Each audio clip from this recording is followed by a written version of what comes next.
really overwhelmed. And I have to say that as I hear all of that again, I reflect on the fact that a lot of people over the years have said, you know, Kelley, you just need to learn how to say no. This is really a kind of a mixed message about that. But living a life of service is really an extension of how I grew up.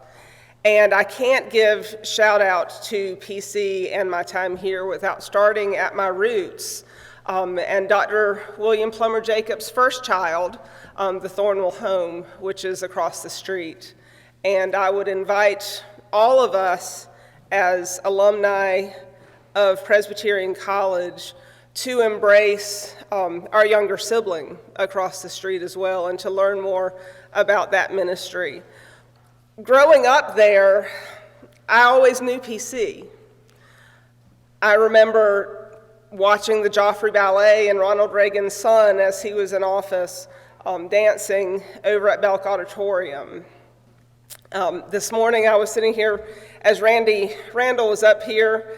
I remember seeing Randy and Tom Stallworth in a production of The Fantastics. And still, whenever I see that production or hear anything from that, that's my first memory of that. And my memories of PC, that's where it was. And as I grew up, and as I was deciding where to go to college, I looked everywhere but PC. Because this is where I was in Clinton. I wanted to get out of Clinton. And I remember telling my mom, she wasn't yet my mom, although she was, as you know, my mom at the time, that if PC were anywhere else but Clinton, I would go to PC in a heartbeat. And she said, well, maybe you need to think about that. And when it came time to apply, this was the only place where I applied, because you realize when it's right, it's just right.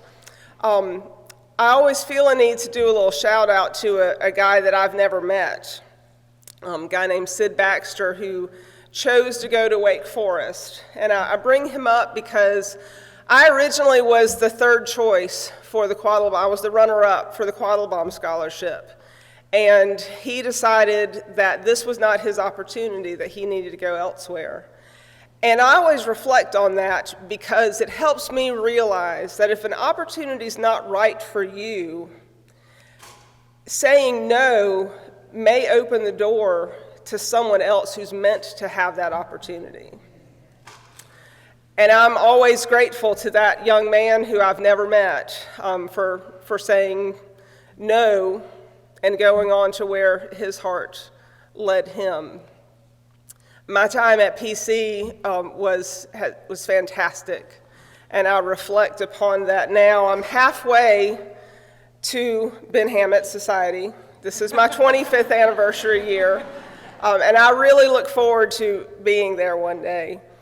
There are so many people that I could say thank you to, from teachers I had at Thornwell, like Randy's marvelous wife, Kim, who I am going to give a shout out to as being one of my special teachers, Kim and Norman Dover, my mom, Jerry Perkins, you know, all of those blue hose who came before me, who encouraged me to live my dreams. And then to now, my amazing family, who I noticed that I tucked them over in this corner of the reserve section. It's kind of like our answer to being back row Presbyterians, you know, just tucking them over there. My husband is amazing because he has encouraged me every step of the way. He's never discouraged me from my career as a public defender. He knows that's where my heart is. The things that I see and hear as a public defender, particularly as a juvenile defender, you can't unsee and unhear things. And so many of the things that I'm involved with now, particularly as it involves the lives of my amazing daughters, help balance that for me. It helps me keep on doing the things that I do in the job that I need to do. And they gave me the best job that I never knew I always wanted, in being their mom. Thank you. I will continue to try to bring honor to my amazing alma mater, and I appreciate this award. Thank you so much.